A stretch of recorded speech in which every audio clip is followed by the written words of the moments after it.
We're going to do the book of Daniel. Мы с вами будем изучать книгу Даниила.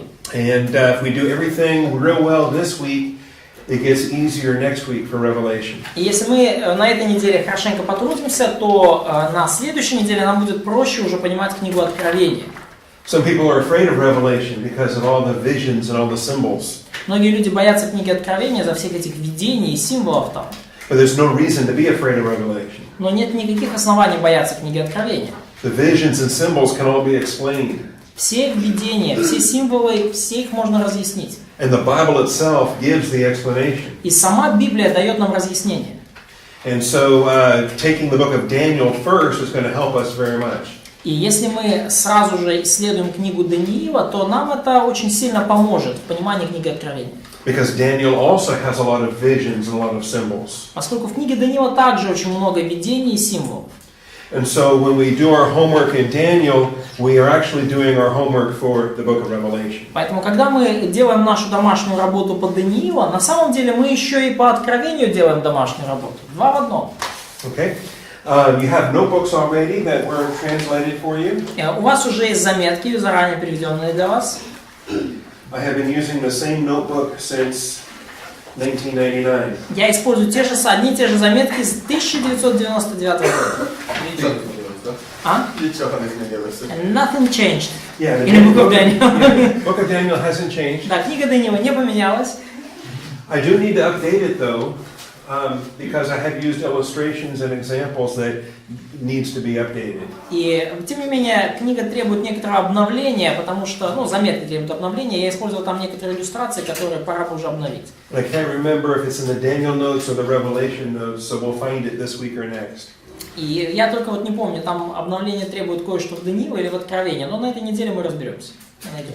So you guys will be my helpers when I edit my notes for next time. Поэтому вы, друзья, мои станете моими такими помощниками для нашего обновления заметок, чтобы в следующий раз была уже более свежая версия. Now you've probably already covered a lot of this material in other classes. И скорее всего вы уже много из этого материала прошли на других курсах. If you've ever studied maybe dispensations.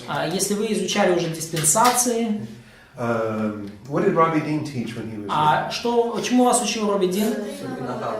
So for second year students, they've been already on dispensations and judgments and rewards. First year students, they've been only on judgments and rewards. Judgments and rewards. Okay, good. So dispensations and covenants, or just dispensations? I think dispensations and covenants. I'm sorry. Yeah, and 4 of them had been through that course. Okay, who's a second year student? Кто студенты второго курса? Second year. Okay.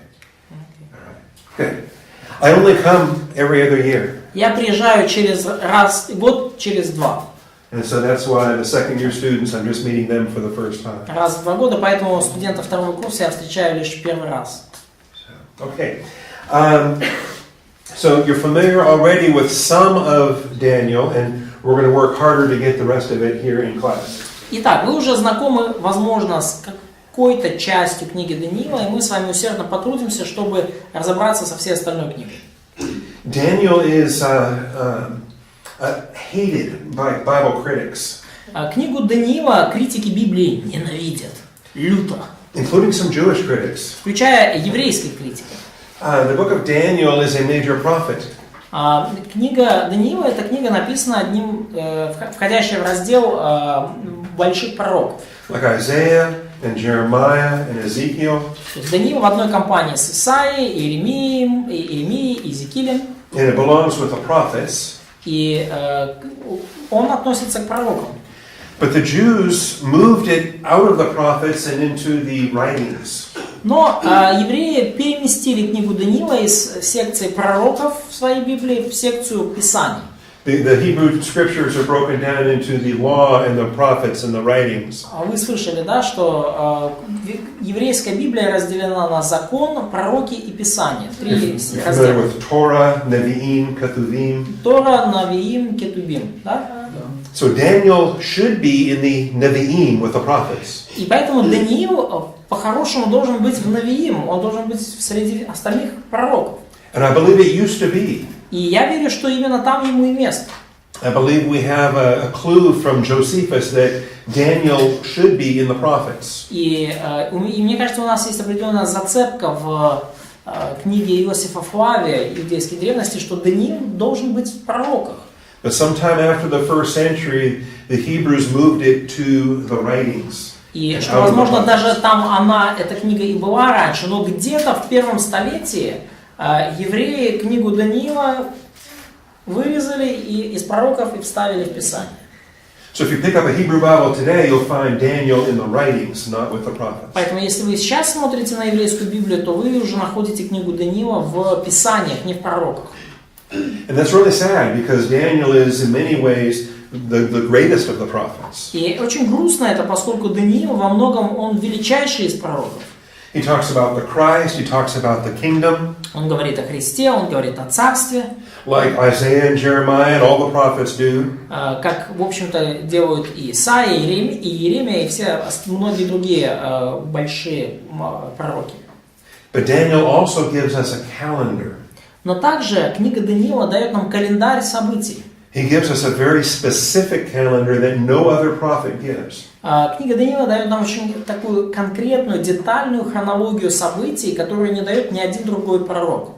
And the details in chapter 9 are some of the most important scriptures you will ever study. И детали в книге Даниила в 9 главе это один из наиболее важных отрывков Писания, который вам доводилось изучать.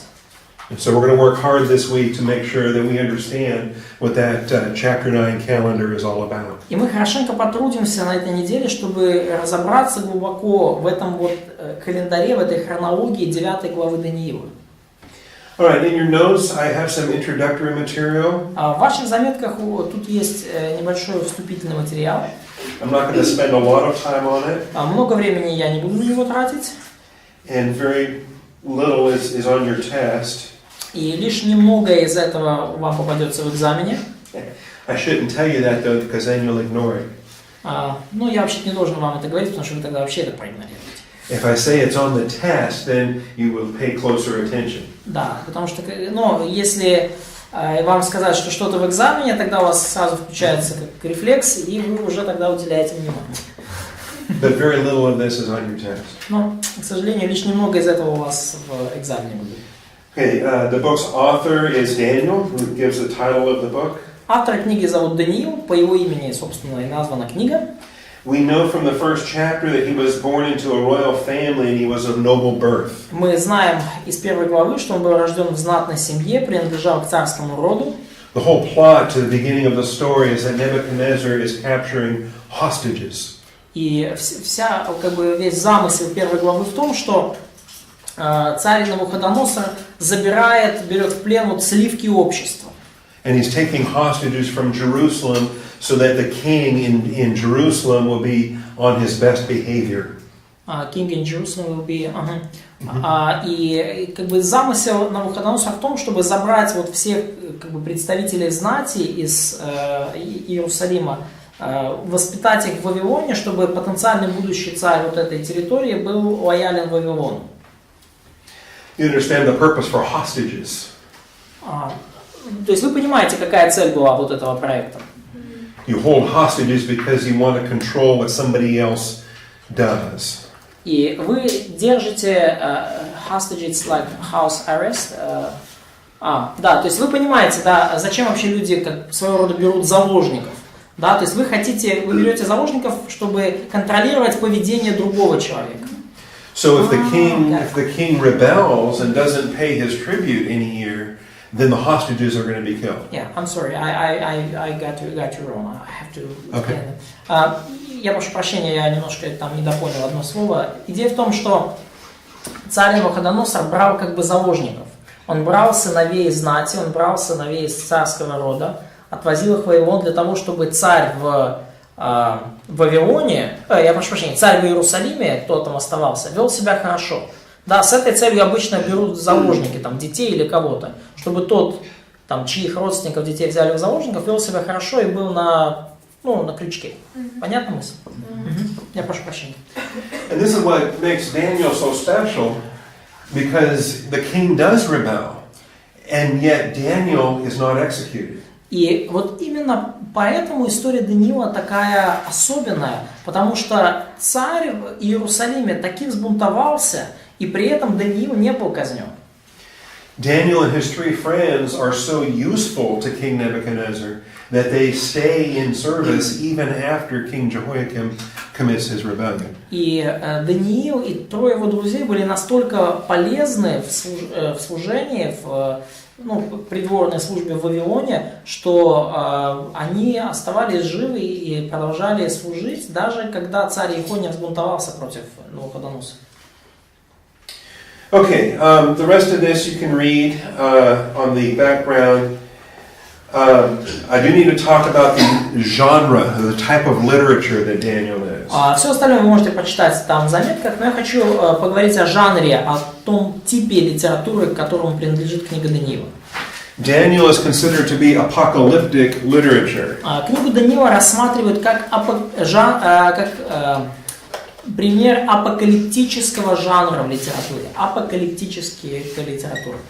An apocalyptic is a word that doesn't mean what they think it means. И слово апокалиптический или апокалипсис значит совершенно не то, что люди обычно думают. In Greek, apokalypto means to uncover, to reveal. В греческом языке слово апокалипто буквально значит приоткрыть нечто, явить, да, открыть, откровение. And the book of Revelation is the apocalypse of John. И книга, Откровение в Новом Завете, это как раз вот апокалипсис Иоанна, буквально в греческом. It is the revelation of Jesus Christ. It is the explanation. Откровение Иисуса Христа Иоанну, разъяснение, явление. But scholars have created this term called apocalyptic literature. Но ученые, они создали вот этот термин апокалиптическая литература. And they use it to refer to something that is hidden or confusing.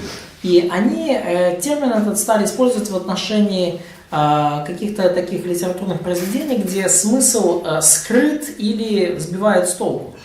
And so the way they're using it is the opposite of how they should use it. И поэтому то, как они это использовали, вот этот термин, он вообще-то противоположен тому, как его нужно использовать. It shouldn't mean hidden or confusing. It should mean revealing or opening up. Да, потому что термин апокалиптический, он не должен означать нечто скрытое и запутанное. Он, наоборот, должен означать нечто проявленное, открытое, разъясненное. Now, the characteristics of this literature is it points out things of the end times. И характеристики of this genre, yeah? Of this genre, да, yes. характеристики этого жанра в том, во-первых, что они повествуют о будущих последних днях, последних временах. It speaks of the coming kingdom. В них говорится о грядущем царстве, последние времена, грядущее царство. It's a part of the end times for Israel. И для Израиля это часть грядущих времен. It makes use of extensive symbols. И там очень обильно используются символы. Symbols or signs. Или знамения. Активно используются символы или знамения. You can use either symbols or signs to answer the question on your test. И в вашем экзамене вы можете использовать и символы, и знамения как ответ на вопрос. Да? And we're going to learn how to interpret those symbols. И мы научимся тому, как истолковывать эти символы. It is a common feature in this genre of literature. Символы – это очень такой общераспространенный признак книг такого жанра. Нормальное явление в книгах такого жанра. And it's important that we understand it so that we interpret properly this type of literature. И очень важно нам правильно понимать эти символы для того, чтобы правильно истолковывать литературу такого типа. And to do so in a legitimate way. И делать это законным, правильным, достоверным способом. Have you had a class on hermeneutics? Был ли у вас уже курс герменевтики? Yes, daily. Both classes? Ребята, вы что, тот? Second year students they had. I'm sorry, yeah, yes. Okay. Well, good. So some of you have had that, and the rest of you will have that next year. Значит, у некоторых уже был курс герменевтики, у некоторых будет в этом году. Because in hermeneutics we have rules for how to interpret the Bible. Но в герменевтике нам даются правила, по которым мы можем толковать Библию. And those are good rules. И это классные, хорошие правила. They're necessary in order for us to be fair to the text. Они необходимы нам для того, чтобы мы правильно обходились с текстом. The problem is there are people who abuse those rules. И проблема в том, что многие люди нарушают эти правила. And one of the favorite ways they like to abuse those rules is by talking about genre of literature. И один из любимых способов нарушать правила у этих людей, это вот когда речь заходит о жанрах литературы. And they're very fond of saying, well, for apocalyptic literature, we need to throw away all those other rules. И люди часто говорят, ну, когда речь заходит об апокалиптической литературе, все эти правила герменевтики, которые мы применяли к другим книгам, можно выбрасывать в мусорный бачок. And then they're really left with no rules at all. И в итоге при исследовании этих книг у них не остается правил вообще. Or they make up their own rules. Или они придумывают собственные. And they get some very imaginative definitions or interpretations of the text that way. И у них таким образом появляются такие очень интересные, в кавычках, истолкования текста, основанные в основном на воображении истолковывающего. And maybe you have the same thing here in Ukraine that I've seen in the United States, but people like to write books and make money. Но, может, у вас в Украине уже так же, как у нас в США, но у нас в США люди вообще любят писать книжки и делать на них денежки. And if they can write a book with a new prophecy understanding, they can make a lot of money. И если они в состоянии написать книгу с каким-то новым пониманием пророчества, они на этом могут срубить немало бабов. And everybody gets excited about a new interpretation. И все очень сильно воодушевляются, когда появляется какое-то новое толкование. And they can make money and sell books and get on the television and radio. И можно срубить денежек, можно продать много книжек, можно попасть на радио, на телевидение с таким, так сказать, истолкованием. But we're not going to do any of that. Но мы таким не занимаемся. Because those rules for hermeneutics, those rules for interpretation, those very same rules also apply here. Поскольку все правила герменевтики, все те правила истолкования, которые мы применяли к остальным всем книгам Библии, они прекрасно применимы и к этим книгам тоже. We're going to use a literal hermeneutic. Мы будем использовать с вами буквальную герменевтику. And we're going to interpret based on context. И мы будем истолковывать текст, основываясь на контексте. Okay? Yes, we're going to be careful with the symbols and the signs. Конечно же, мы будем весьма осторожны с этими символами и знамениями. But the symbols are not going to make us throw away our literal hermeneutic. Но символы не должны заставлять нас выбрасывать в мусорку наши все герменевтические принципы. And if that doesn't make sense now, it will make sense by the end of the week. И если, может быть, сейчас для вас это пока не очень ясно, к концу недели вы увидите, что я имею в виду. And it's similar to what we would handle between prose and poetry. И это вот похоже на то, как мы там обходимся, например, там с поэзией или с прозой. We know if we're in the book of Psalms or if we're in Proverbs that we have to handle the poetry from the Hebrew. И вы знаете, да, вы проходили курс поэзии, что по-особому нужно обращаться с поэзией, например, в псалмах или в притчах, с поэтическим текстом. And so that's different from Genesis, or that's different from narrative in the Hebrew. И Hebrew, like Book of Hebrews, yeah? Narrative. The Hebrew language, the narrative да. of Да, и вы понимаете, да, что поэзия еврейская, там, в псалмах, в притчах и так далее, она отличается от, например, книги «Бытие», где там повествование, да, на еврейском. So it's the same thing. We see apocalyptic literature, and we have we treat it carefully, but we don't throw away our hermeneutic. И то же самое с апокалиптической литературой. Мы ее видим, мы в каких-то вопросах мы стараемся быть крайне осторожными, но мы не выбрасываем мусорку всю нашу герменевтику на этих книгах. The main literature in the Bible that's apocalyptic is Daniel and Revelation. И две ключевые книги в Библии, принадлежащие к апокалиптическому жанру, это книга Даниила и книга Откровения. but also Zechariah. Но также господин Захария. Large segments of Zechariah are apocalyptic. Большие очень разделы в книге Захарии это апокалиптические книги.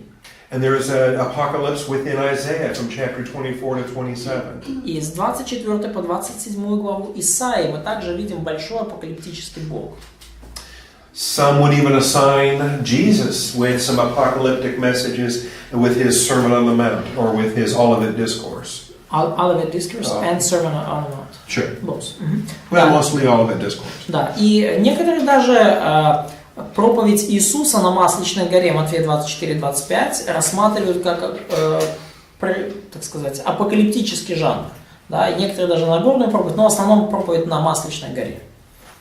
And also in between the Old Testament and the New Testament, there were some apocryphal works where apocalypse became very popular to the Jewish people. И между Ветхим и Новым Заветом, в межзаветный период, вот были такие апокрифические книги, написанные от такого жанра, и благодаря ним этот жанр стал популярным. То есть в межзаветный период были написаны подобные книги, и благодаря ним сам жанр стал популярным. I forgot to tell you that Ezekiel also has a significant apocalyptic section in Ezekiel. Да, и я забыл вам сказать, что в книге Иезекииля также есть очень большая секция, большой раздел апокалиптического жанра. Okay. 24-27. Okay. Yeah. When we come to a symbol, и когда мы натыкаемся на символ, it's important to know that the Bible itself defines what the symbol means. И нам очень важно помнить, что сама Библия определяет значение символа. So we jump into chapter 2, right away we're going to see a great big statue. То есть мы попадаем во вторую главу. Сходу мы видим эту большую статую. And it's got a head of gold. С золотой головой. Chest and arms of silver. С серебряными там, доспехами. Belly and thighs of bronze. И ниже там бронзовая идет. Legs of iron. Железные ноги. And so we have symbols throughout the whole chapter. И символы по всей этой главе.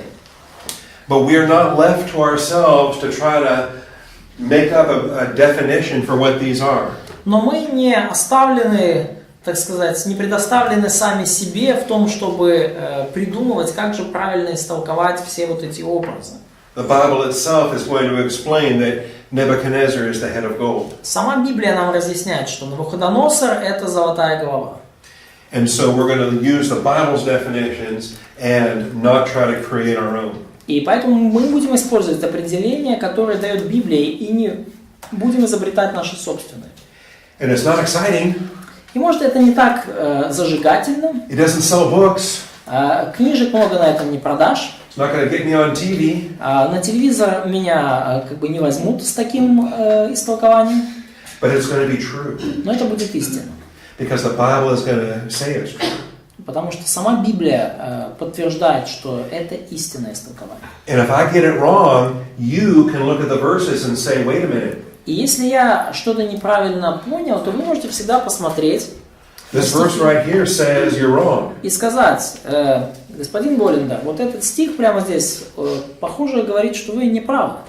So I can look at the verse and say, oh, you're right, I am wrong. И я могу посмотреть тот же стих и сказать, ух ты, точно, не прав я. This is part of what we do when we have Scripture interpret Scripture. И вот такой процесс у нас происходит, когда мы используем принцип «Писание толкует Писание». In Acts 17, we're introduced to the Bereans, and they searched the Scriptures to see if these things were so. В Деяниях 17 главе мы видим вот верийцев, да, которые ежедневно разбирали Писание, точно ли это так. And so they were called noble-minded because of how they searched the Scriptures. И вот благодаря вот этому своему вдумчивому исследованию Писания они были названы благомысленными. And we want to have that same noble-mindedness. И нам бы хотелось иметь вот ту же самую благомысленность. All right, so when we search the Bible, we're going to search two places. Поэтому, когда мы ищем Библию, мы ищем в двух местах. We have the immediate context, Во-первых, есть ближайший контекст. and in that immediate context, it'll be right there in the passage we're looking at. И этот ближайший контекст находится прямо вот в том самом отрывке, который мы исследуем, вот, вокруг нашего стиха. The immediate context for Daniel chapter 2 is Daniel chapter 2. Ближайший контекст для Даниила 2 главы – это 2 глава Даниила. But we also have parallel passages. Но есть также параллельные отрывки. Parallel passages. Параллельные отрывки. And if you can't find the explanation in the immediate context, you will find it in the parallel passage. И если вы не можете найти достаточное разъяснение в ближайшем контексте, то его, скорее всего, можно найти в параллельных отрывках. Normally you'll find them in both places. Обычно какие-то зацепки можно найти и там, и там. Daniel chapter 7 is a parallel passage to Daniel chapter 2. Например, для Даниила 2 главы параллельный отрывок – это Даниила 7 глава. Only instead of a statue, we have 4 beasts that come in chapter 7. Да, только вместо статуи у нас там 4 зверушки, да, выходит. And so we have the symbols of chapter 2 and the symbols of chapter 7. Поэтому есть символы 2 главы, есть символы 7 главы. The immediate context defines them in both chapters. И ближайший контекст истолковывает эти символы в обеих главах. And the parallel passages help define them, comparing one to another. И параллельные отрывки помогают дать нам определение, что есть что в отношении друг к другу. We also have parallel passages throughout Revelation to help us understand the book of Daniel. И также есть параллельные отрывки в книге Откровения, которые помогают нам лучше понять Даниила. And vice versa. И наоборот.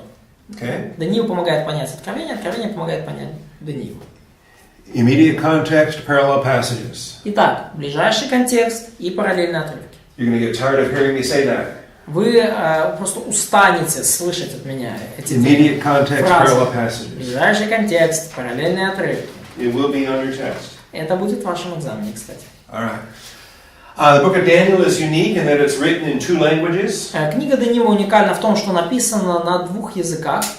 Almost all of the Old Testament is written in Hebrew. Почти весь остальной Ветхий Завет написан на еврейском, на иврите. Except Кроме Daniel. книги Даниила. Okay. And a little bit of Ezra. Ну и немножко еще в книге Ездра.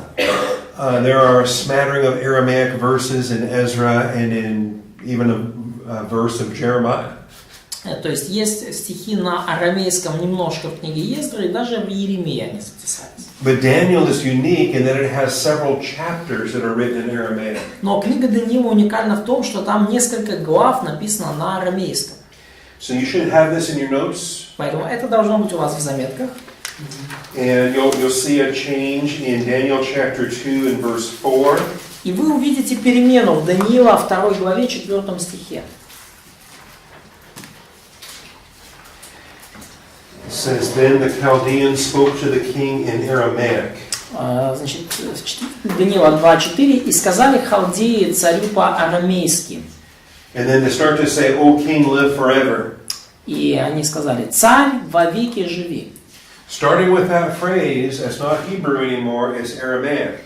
Начиная с этой фразы, уже у нас тут не еврейский язык, не еврей, тут уже пошел арамейский. If you're reading in your Hebrew Bible, it'll look like Hebrew because they use the same alphabet. Когда вы читаете в своей еврейской Библии, то выглядит как еврейский, поскольку алфавит один и тот же. But Aramaic is an entirely different language with its own rules of grammar and its own vocabulary. Но арамейский это совершенно другой язык со своими правилами грамматическими и со своим словарем. And Aramaic takes us from the rest of this chapter on to the end of chapter 7. И на арамейском языке написано вот начиная с этого места и до конца 7 главы. Before the text returns to Hebrew for chapters 8 through 12. И текст возвращается к ивриту в главах с 8 по 12. So that's an interesting facet of the book. Вот это такая интересная грань в этой книге. To use a Gentile language like Aramaic. используется вот этот языческий язык, арамейский. But it makes sense because most of Daniel's messages apply to the Gentile empires. Но это на самом деле совершенно логично, потому что большая часть того, о чем повествует Даниил в этих главах, относится как раз-таки к языческим царствам. Daniel is unique among all the Jewish prophets. Даниил уникален вообще среди еврейских пророков. The Lord never asked him to stand before the sons of Israel. Господь никогда его не призывал к тому, чтобы предстать перед сынами Израилевыми и пророчествовать им. He was never assigned to preach, "Thus saith the Lord." Ему никогда не было, Бог не ставил задачу проповедовать «Так говорит Господь». And I think that became the excuse the rabbis used when they moved Daniel to the writings and out of the prophets. И может быть вот это еврейские раввины использовали как, скажем так, обоснование своего решения переместить Даниила из пророков в Писание. Because he never had a public speaking ministry like Jeremiah or Ezekiel. Поскольку никогда у Даниила не было такого служения публичной проповеди, как у Езекииля или у Иеремии. By occupation, he was a politician. По роду занятий своих он вообще был политиком. Which is kind of funny. Это немножко так даже забавно. I don't know what your opinions are on politicians. Не знаю, что вы думаете о политиках. Okay. I have opinions. У меня есть свое мнение о них. I have lots of У opinions. меня много мнений о них. I will share some of those opinions with you. И я некоторыми из них даже не буду с вами делиться, не рискну. But I will always tell you when it's my opinion or when it's in the Bible. Но я всегда вам, тем не менее, готов сказать, что вот мое это мнение, это просто мое мнение или это в Библии. Because if it's in the Bible, you have to believe it. Поскольку если это в Библии, то тогда вам надо в это верить. If it's just my opinion, you don't have to believe it. Если это просто мое мнение, вам не обязательно в это верить. Okay. All right. Any questions on anything we've covered so far? Пока есть какие-то вопросы по тому, о чем мы говорили? This is just kind of dry, boring, introductory stuff. Это такое вот сухое, скучное вступление, да, я понимаю. It's interesting, it's fun. Okay. I also give a lot of historical background. Но также я тут привожу вам много деталей исторического фона. 14 points of historical background, starting with Nineveh in point 1. 14 пунктов исторического контекста, начиная с Ниневии. Это вот страничка у вас 2. Okay. You can read that on your own. I'm not going to teach it here today. Можете прочитать, скажем, в свободное время от учебы. Я сегодня не буду этого касаться. But it is very useful for you to know in the context of the book of Daniel where it occurs in the Old Testament. Но для вас было бы, тем не менее, весьма важно знать вот этот исторический контекст книги Даниила, и что в это время происходит, и как она вписывается в Ветхий Завет. It explains the historical setting of the ancient world in which the book of Daniel takes part. И в этой части описано вообще состояние мира вот в той его части, да, когда происходили все эти события.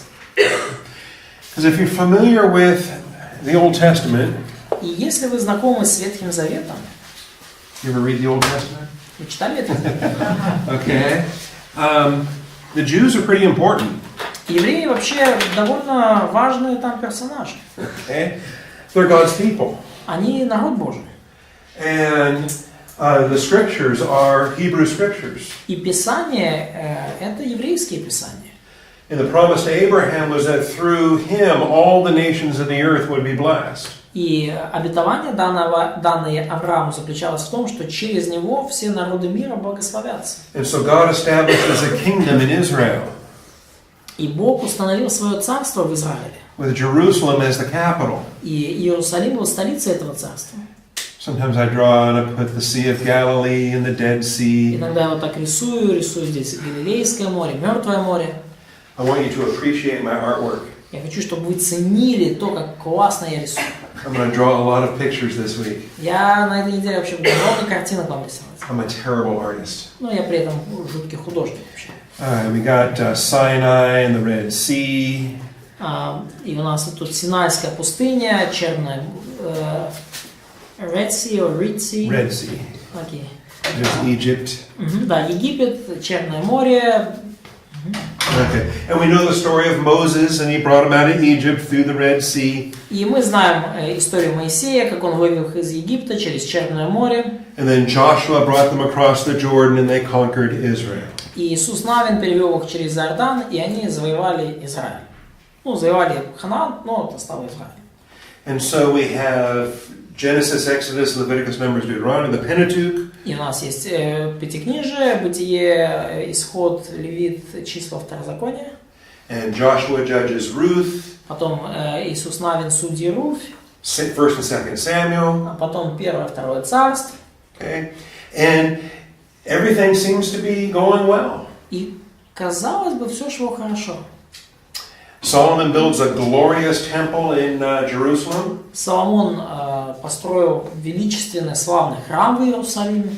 And now we're into the first part of 1 Kings. И вот мы сейчас, вот мы уже в первой части третьей книги Царств. David has written most of the Psalms, and Solomon has written most of the Proverbs. Давид написал большую часть псалмов, Соломон написал большую часть притч. Okay. And there's all these promises of a coming Messiah, И все вот эти обетования о грядущем Мессии там, including a son of David who will sit on David's throne. включая сына Давидова, который воссядет на престоле Давидова. All right. And up till there, I think we're doing okay. И я думаю, что где-то до того момента все у нас идет более-менее нормально. Because we're talking about the dispensation of Israel, the Jews and their stewardship. Поскольку мы говорим о диспенсации Израиля, о том, что вот евреи, они были, ну, в определенном смысле распорядителями Божьими в ту эпоху. Okay. But then after Solomon, we start coming into problems. Но после Соломона у нас начинаются проблемы. Civil war. Гражданская война. And now all of a sudden there are two Jewish kingdoms. И вдруг, откуда ни возьмись, у нас уже два еврейских царства. There's Israel in the north and Judah in the south. Израиль на севере и Иуда на юге. Remember how many tribes went to the north? Сколько колен ушло на север, помните? 10. 10 tribes to the north, that's right. 10 ушло на север. Which leaves 2 tribes in the south. И два осталось таким образом на юге. Judah and what was the other tribe? Иуда и еще какой? Бенджамин. Benjamin, very good. Очень Okay. хорошо. And so now we have Israel and Judah. Теперь у нас есть Израиль и Иуда. Two Jewish kingdoms. Два еврейских царства. So how does this work in the plan of God? И как это работает в плане Божьем? How do they bless the Gentiles? Каким образом они благословляли язычников? How do they have a kingdom with their Messiah? Каким образом у них могло быть царство и Мессия? Is it the North Kingdom or the South Kingdom? То есть, где то царство Мессии? Оно на севере или на юге? Because they've got a mountain too, you know. Поскольку, знаете, на севере у них там тоже гора была. Remember, Jesus met that woman at the well, and she said, "We got a mountain too, you know." И помните, Иисус встретил самарянку у колодца, и она сказала: знаете, у нас тоже тут своя гора есть. She wanted to know, is it our mountain or is it your mountain? И она так очень хотела поспорить, так на нашей горе или на вашей поклоняться. You remember what I'm talking about in John chapter 4? Помните, да, Иоанна 4 глава. Okay. Well, like I say, we're getting into problems because we have a divided kingdom. Но, как я говорил, у нас проблемы начинаются с диспенсации, поскольку у нас царство разделено. And Jesus says that a kingdom divided itself, a house divided against itself cannot stand. И, как Иисус говорил, дом, разделенный внутри себя, не устоит. But God is still in charge, and He's going to take care of this. Но Бог все равно управляет всей этой ситуацией, и Он о ней позаботится. But there's going to be some tribulation along the way. Но будет еще скорбь по всем этом процессе, грядет еще скорбь. And this is why He starts to send the prophets. И вот почему Бог начинает посылать пророков.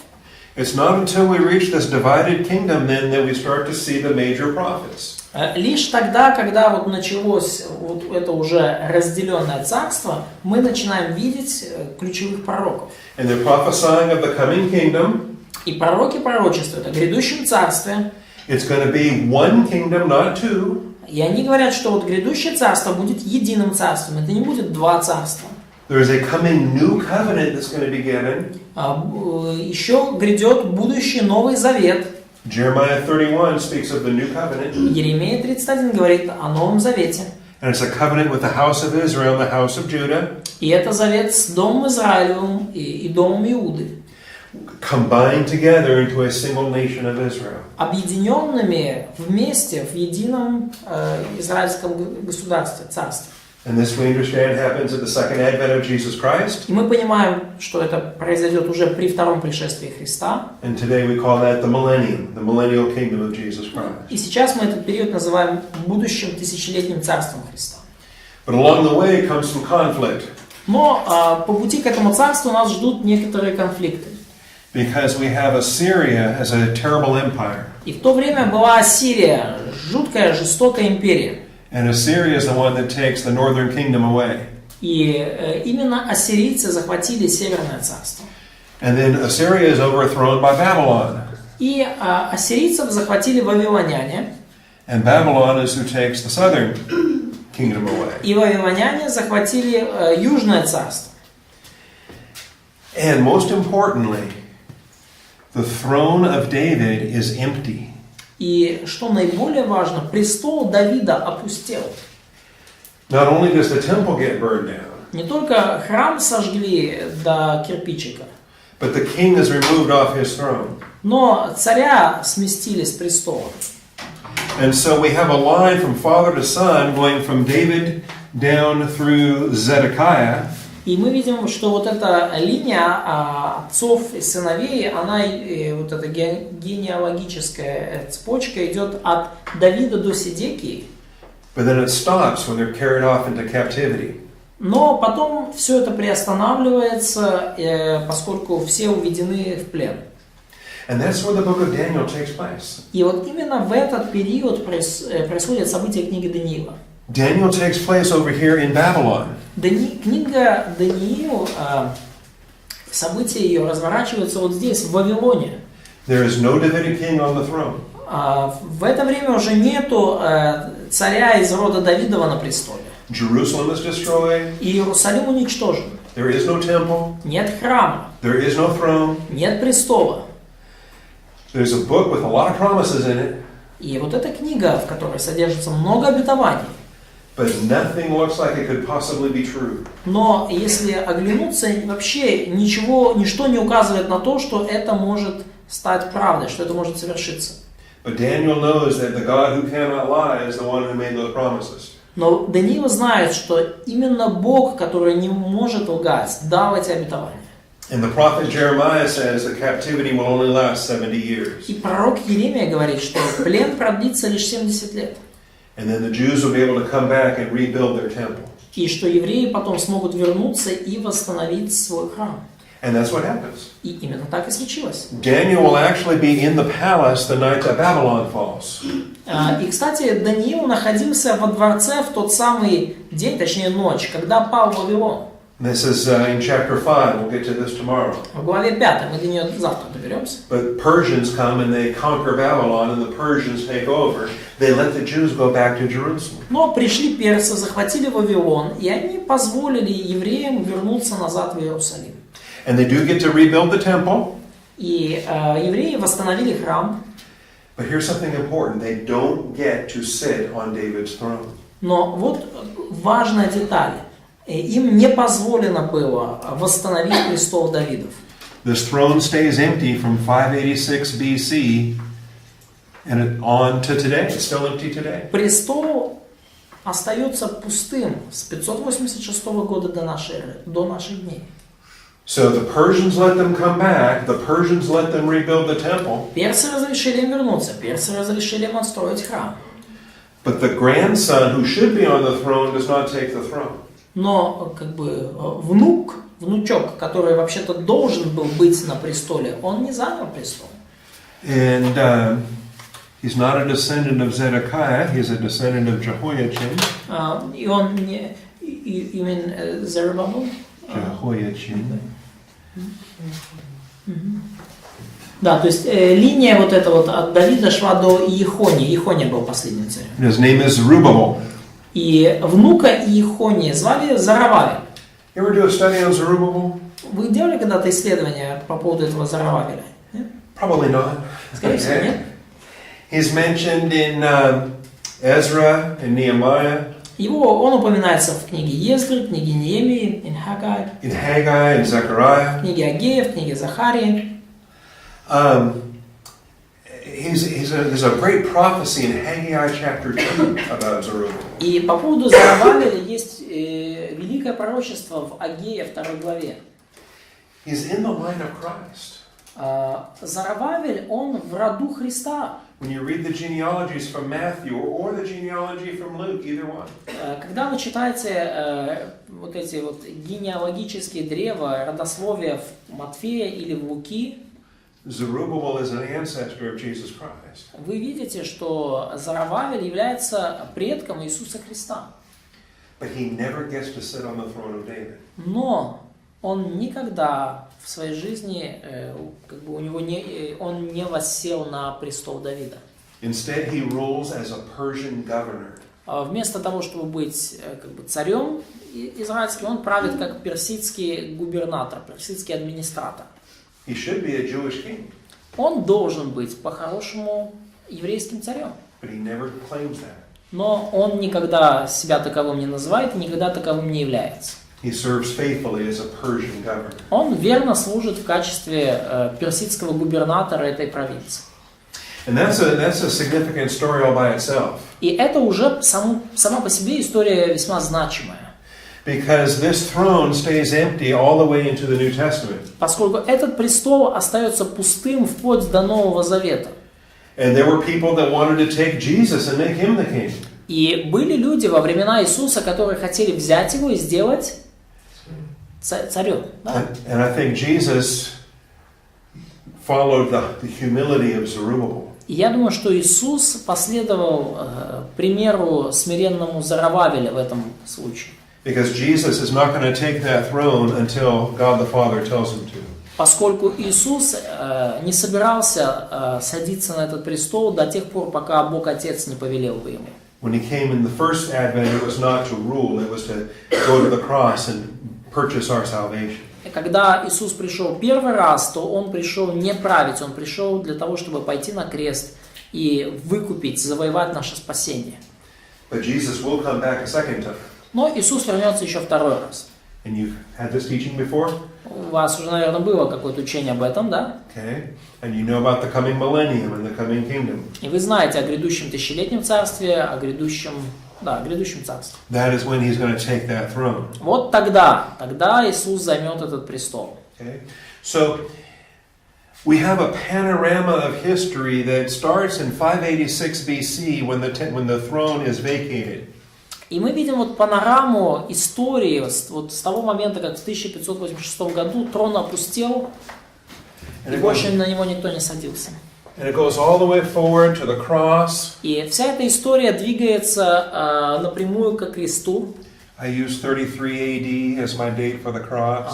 Я считаю, что распятие случилось в 33 году нашей эры. You might disagree. Вы можете не соглашаться. We agree. You agree? We agree. Titus been there. He been here. And Okay, he good. shared some insights on that. And then, of course, we move on today. This is 2017. И двигаемся вплоть до наших дней. И вот сейчас у нас 2017 год. We all agree? Все согласны, да? Okay. And we don't know when Christ is coming back. И мы не знаем, когда Христос вернется. I hope it's today. Надеюсь, сегодня. We're going to hear a trumpet. Мы услышим трубный зов. And you and I are going to be gone. И я, и вы, мы скажем всем до свидания и улетим туда. The rapture of the church could happen today. Восхищение церкви может случиться хоть сегодня. After which comes the tribulation. И после этого наступит великая скорбь. Followed by the second advent of Jesus Christ. И вслед за скорбью скорбь закончится вторым пришествием Христа. And so, if the rapture happens today, we can't have a tribulation until at least 7 years. Second advent can't come until 2021, right? Да, то есть 7 years, 2020, maybe 2024. Да, то есть если восхищение случится сегодня, к примеру, да, то поскольку должна быть еще 7-летняя скорбь, то второе пришествие не может случиться раньше 2024. Okay. And probably longer than that. И, скорее всего, даже дольше будет. And I don't believe the 7 years has to start the very next day after the rapture. You believe that? Because you I do. don't believe. Да, No. потому что я не верю, что 7-летняя Великая Скорбь начнется прямо вот на следующий день после восхищения. Okay. And we're going to talk about that in the book of Daniel as well. Мы поговорим об этом, говоря о книге Даниила также. Because it's not until the second advent, after Armageddon, after the victory, that Jesus takes his seat on David's throne. Потому что лишь после Армагеддона, лишь после окончательной победы Иисус займет престол Давидов. I should make a different color. There. Like my throne? Вот, да. Нравится вот престол, да, как я нарисовал? Да? Вот. All right. Those two thrones. Вот два престола. When the throne is empty or vacated, Когда престол пуст или, скажем так, не занят, and then when the throne is seated or occupied. и вот уже здесь престол будет занят, на нем кто-то будет воссядет. If you understand the vacating and seating of that throne, you will understand the book of Daniel. Если вы понимаете разницу между незанятым и занятым престолом, то вы поймете суть книги Даниила. You'll understand the statue that I drew and erased just now. И вы поймете вообще, что значит эта статуя, которую я только что вам нарисовал, а потом стер. It's all about the two thrones. Вся книга Даниила вертится вокруг двух этих престолов. Незанятый и занятый.